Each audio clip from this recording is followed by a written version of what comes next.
Assalamualaikum warahmatullahi wabarakatuh. Halo teman-teman, semoga pada sehat ya. Amin. Perkenalkan kami dari kelompok 2 tim A.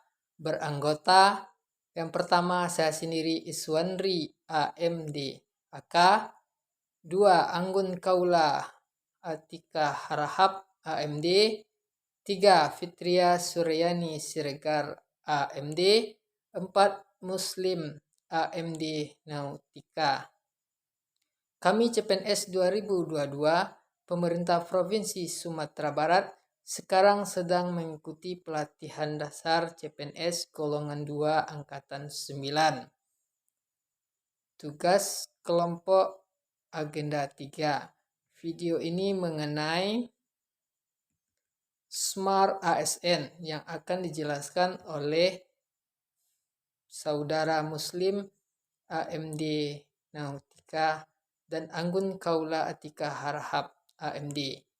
Kemudian materi 2 itu mengenai manajemen ASN yang akan dijelaskan oleh Fitria Suryani Siregar AMD dan saya sendiri.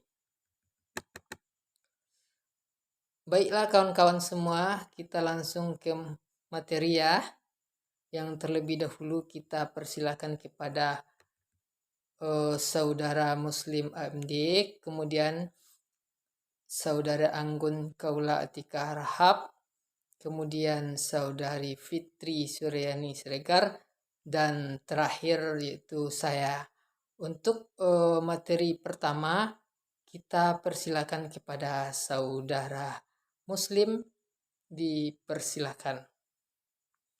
Narasi mengenai literasi digital. Penggunaan digital awalnya sebagai media komunikasi dan interaksi yang sangat terbatas. Di masa sekarang ini, perkembangan teknologi begitu cepat dan tumbuh dengan media digital yang mudah diakses dan membuat pola pikir kita berubah. Dengan perkembangan digital yang cepat mempunyai dampak bagi kita semuanya. Ada yang negatif dan ada yang positif. Dampak negatifnya contohnya yaitu penyebaran berita hoaks. Sedangkan dampak positifnya contohnya yaitu memudahkan kita dalam berekspresi dan berinteraksi dengan dunia luar. Kasus dan implementasi bagi aparatur sipil negara, yaitu kasus literalisasi di kantor tempat kita kerja. Dengan adanya aplikasi Zoom Meeting untuk mempermudahkan rapat dan acara lainnya bisa dilaksanakan secara online tanpa harus berkumpul dalam suatu ruangan. Implementasinya bagi ASN adalah memudahkan aktivitas bagi pegawai negeri sipil dalam mengikuti rapat di mana saja tanpa harus berkumpul di dalam suatu ruangan. Literasi digital. Literasi digital merupakan pengetahuan dalam memanfaatkan media digital seperti alat komunikasi dan jaringan internet. Ada 4 pilar literasi digital, yaitu 1. Kemampuan digital. Kemampuan digital merupakan kemampuan individu dalam mengetahui, memahami, dan menggunakan perangkat keras dan piranti lunak teknik informatika, sistem operasi digital dalam kehidupan sehari-hari. Implementasinya sebagai ASN, yaitu kita sebagai ASN dapat mengerjakan tugas bersama-sama rekan lainnya dengan menggunakan Google Dokumen, berdiskusi menggunakan aplikasi Zoom, dan mengupload video di aplikasi YouTube. Yang kedua, budaya digital. Budaya digital merupakan hasil kreasi dan karya manusia yang berbasis teknologi. Budaya digital dapat tercermin lewat cara kita berinteraksi, berpikir, berperilaku, dan berkomunikasi di dunia digital. Implementasinya bagi ASN yaitu merekomendasikan teman untuk menggunakan produk lokal. Yang ketiga, etika digital. Etika digital merupakan kemampuan individu dalam menyadari, menyesuaikan diri, dan menerapkan etika digital saat berselancar di dunia digital. Implementasinya bagi ASN yaitu Kita sebagai ASN tidak menyebarkan berita bohong atau hoaks, tidak melakukan perundungan di dunia maya, dan bijak menanggapi komentar di media sosial. Yang keempat, keamanan digital. Keamanan digital merupakan aktivitas mengamankan kegiatan digital. Salah satunya tercermin lewat penggunaan password hingga pemahaman mengenai OTP dan istilah cyber security lainnya. Implementasinya bagi ASN yaitu ketika kita login dengan web atau aplikasi menggunakan username dan password yang benar. Kita juga sebagai ASN tidak sembarangan memposting data pribadi ke media sosial. Baiklah, saya akan melanjutkan pembahasan dari kelompok kami. Kali ini saya akan menjelaskan mengenai kedudukan, peran, hak, dan kewajiban dan kode etik ASN. Kedudukan ASN adalah pengelolaan ASN untuk menghasilkan pegawai ASN yang profesional, memiliki nilai dasar, etika profesi, bebas dari intervensi politik, bersih dari praktik korupsi, kolusi, dan nepotisme. Manajemen ASN lebih menekankan kepada pengaturan profesi pegawai, sehingga diharapkan agar selalu tersedia sumber daya aparatur sipil negara yang unggul, selaras dengan perkembangan zaman. Kedudukan atau status jabatan PNS dalam sistem birokrasi selama ini dianggap belum sempurna untuk menciptakan birokrasi yang profesional. Untuk dapat membangun profesionalisme birokrasi, maka konsep yang dalam undang-undang harus jelas. Berikut beberapa konsep yang ada dalam Undang-Undang Nomor 5 Tahun 2014 tentang Aparatur Sipil Negara. Berdasarkan jenisnya, pegawai ASN terdiri atas dua, yaitu pegawai negeri sipil dan pegawai pemerintah dengan perjanjian kerja atau P3K. Pegawai ASN berkedudukan sebagai aparatur negara yang menjalankan kebijakan yang ditetapkan oleh pimpinan instansi pemerintah, serta harus bebas dari pengaruh dan intervensi semua golongan dan partai politik. Pegawai ASN dilarang menjadi anggota atau pengurus partai politik.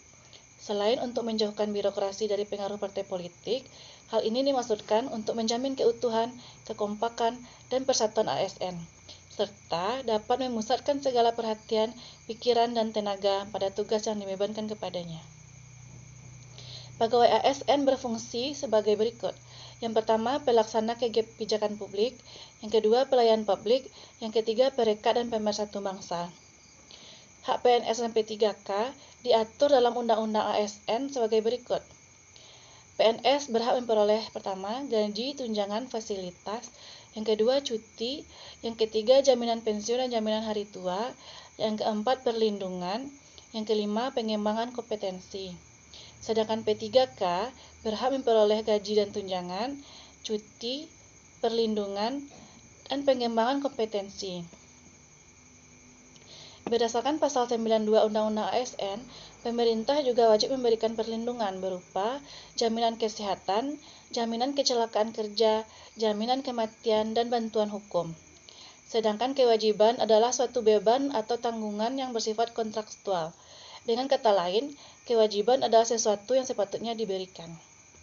Kewajiban pegawai ASN yang disebutkan dalam Undang-Undang ASN adalah yang pertama, setia dan taat pada Pancasila, Undang-Undang Dasar Negara Republik Indonesia tahun 1945, dan Negara Kesatuan Republik Indonesia dan pemerintah yang sah. Yang kedua, menjaga persatuan dan kesatuan bangsa. Yang ketiga, melaksanakan kebijakan yang dirumuskan pejabat pemerintah yang berwenang. Yang keempat, menaati ketentuan peraturan perundang-undangan. Yang kelima, melaksanakan tugas kedinasan dengan penuh pengabdian, kejujuran, kesadaran, dan tanggung jawab.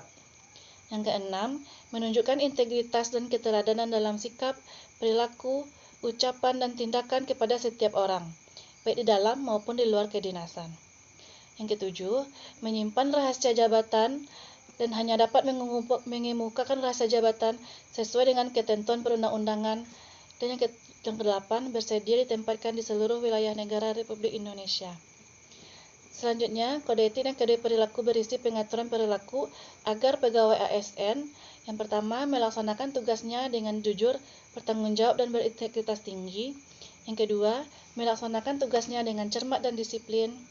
Yang ketiga, melayani dengan sikap hormat, santun, dan sopan dan tanpa tekanan. Yang kelima, melaksanakan tugasnya sesuai dengan ketentuan peraturan perundang-undangan.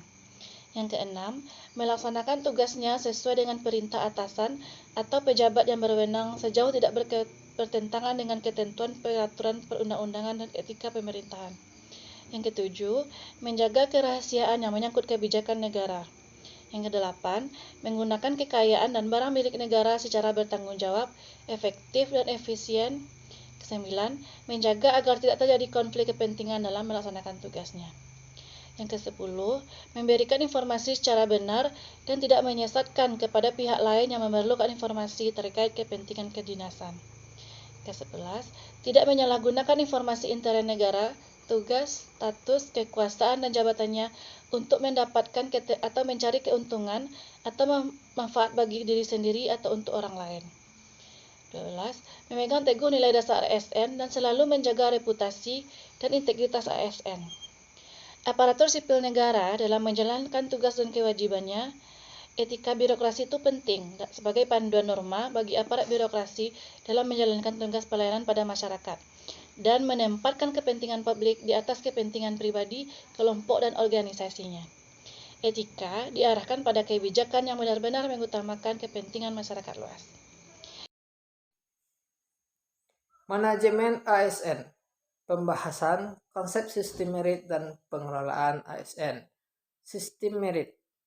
Penerapan sistem merit dalam pengelolaan ASN mendukung pencapaian tujuan dan sasaran organisasi dan memberikan ruang bagi transparansi, akuntabilitas, objektivitas, dan juga keadilan. Beberapa langkah nyata dapat dilakukan untuk menerapkan sistem ini, baik dari sisi perencanaan kebutuhan yang merupakan transparansi dan jangkauan penginformasian kepada masyarakat maupun jaminan objektivitasnya dalam pelaksanaan seleksi, sehingga instansi pemerintah mendapatkan pegawai yang tepat dan berintegritas untuk mencapai visi dan misinya. Contoh sistem merit sudah dimulai dari rekrutmen ASN. Kualifikasi dan kompetensi menjadi pertimbangan seseorang untuk menjadi pegawai ASN Sistem CAT, Computer Assessment Test, karena pengolahan sampai dengan pengumumannya sepenuhnya berdasarkan program dalam komputer. Pegawai diberi penghargaan dan pengakuan atas kinerjanya yang tinggi. Penilaian kinerja secara adil dan wajar dengan tanpa membedakan latar belakang politik, ras, warna kulit, agama, asal-usul, jenis kelamin, status pernikahan, umur, dan atau kondisi kecatatan. Di sisi lain, bad performance mengetahui di mana kelemahan dan juga diberi bantuan dari organisasi untuk meningkatkan kinerja sehingga menimbulkan rasa kepuasan bagi ASN dan tidak menghilangkan rasa frustasi dan dismotivasi bagi pegawai yang berkontribusi tinggi. Contoh, pengisian jabatan pimpinan tinggi utama dan media pada Kementerian Kesekretariatan Lembaga Negara, lembaga non-struktural, dan instansi daerah dilakukan secara terbuka dan kompetitif di kalangan PNS dengan memperhatikan syarat kompetensi, kualifikasi kepangkatan, pendidikan dan pelatihan, rekam jejak jabatan, dan integritas, serta persyaratan lain yang dibutuhkan sesuai dengan ketentuan peraturan perundang-undangan. Pengelolaan SN, manajemen SN terdiri dari PNS dan manajemen P3K untuk menjamin efisiensi, efektivitas, dan akurasi pengambilan keputusan dalam manajemen ASN diperlukan sistem informasi ASN. Sistem informasi ASN diselenggarakan secara nasional dan terintegrasi antar sistem pemerintah. Ada 3 kompetensi yang harus dimiliki oleh seorang ASN. Yang pertama yaitu kompetensi teknis, yang kedua kompetensi manajerial, dan yang ketiga itu adalah kompetensi sosial kultural. Nah, contoh implementasi di tempat kerja. bagaimana seluruh ASN bisa mengikuti pengembangan kompetensi minimal 20 jam pelajaran per tahun untuk PNS dan 24 jam per tahun untuk P3K. Kemudian menganggarkan biaya pelatihan, seminar atau workshop, baik itu di RKCMS maupun di RKAS, peningkatan kompetensi ASN. Memberikan motivasi dan reward kepada ASN yang mengikuti pengembangan kompetensi dengan jumlah jam pelajaran terbanyak setiap tahunnya. Memberikan support bagi ASN yang ingin melanjutkan pendidikan ke jenjang yang lebih tinggi sesuai dengan jenjang karir saat ini. Mengusulkan penambahan guru dan pegawai melalui analisis kebutuhan guru dan pegawai. Memotivasi guru-guru yang belum bersertifikat pendidik untuk mengikuti PPG dalam jabatan maupun di luar jabatan. Memberikan tugas kepada guru dan pegawai sesuai dengan jabatan yang telah ditentukan. Memberikan pelatihan atau workshop atau seminar kepada pegawai tata usaha untuk membuat aplikasi nilai siswa dan cara penggunaan aplikasinya. Memberikan pelatihan atau workshop atau seminar kepada guru-guru agar mampu menggunakan media pembelajaran seperti video pembelajaran, Google Classroom, email, Google Form, Google Meet, dan juga sejalan dengan kurikulum Merdeka Belajar. Itulah tugas kelompok 2, tim A, Laksar golongan 2, angkatan 9. Saya sudahi dengan Assalamualaikum warahmatullahi wabarakatuh.